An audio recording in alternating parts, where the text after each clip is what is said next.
ہمیں بھی تو سبزہ چاہیے نا. ہمارے کھیتوں کو بھی اسی دریا کا پانی لگتا ہے پر سبزہ نہیں.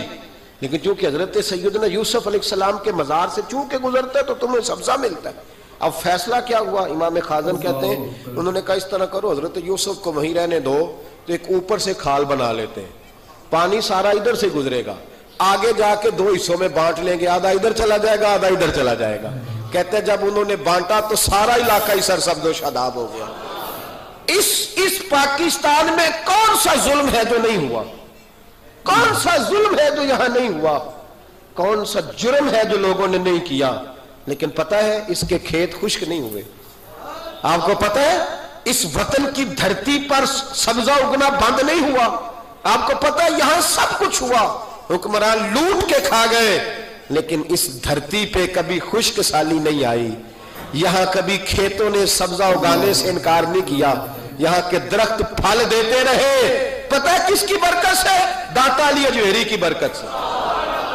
تم داتا صاحب کو بات کرتے ہو، یہ جو تیرے گھر میں پھل آتا ہے اور زمین اگاتی ہے یہ گنج بخش علی حجویری کی برکت ہے، یہ فرید الدین گنج شکر کی برکت ہے، یہ بہاؤالدین زکریا ملتانی کی برکت ہے، یہ محدث اعظم پاکستان کی برکت ہے، یہ میاں شیر محمد شرک پوری کی برکت ہے، یہ امیر ملت پیر جماعت علی شاہ کی برکت ہے، یہ ان درویشوں کی برکت ہے کہ ان کے مزار زمین پہ بنے ہیں تو سبزہ اگتا رہتا ہے، بہاریں ہوتی رہتی ہیں. پھول تو ان کا شکریہ ادا کرنے کی بجائے مخالفت کرنے لگ گیا، تو الٹا بات کرنے لگ گیا. پڑھنا کتاب تجھے سمجھ آئے گی، تجھے مل کہاں سے رہا ہے. رب کریم تو ان کی حیا ہی بڑی کرتا ہے. تو دوستو امید کرتے ہیں آپ کو یہ ویڈیو پسند آئی ہوگی. اگر آپ کو یہ ویڈیو پسند آئی ہے تو اس ویڈیو کو لائک کریں اور چینل کو سبسکرائب کرنا نہ بھولیں. اب ہم ملیں گے آپ کو ایک نئے خوبصورت بیان کے ساتھ، تب تک کے لیے اللہ حافظ.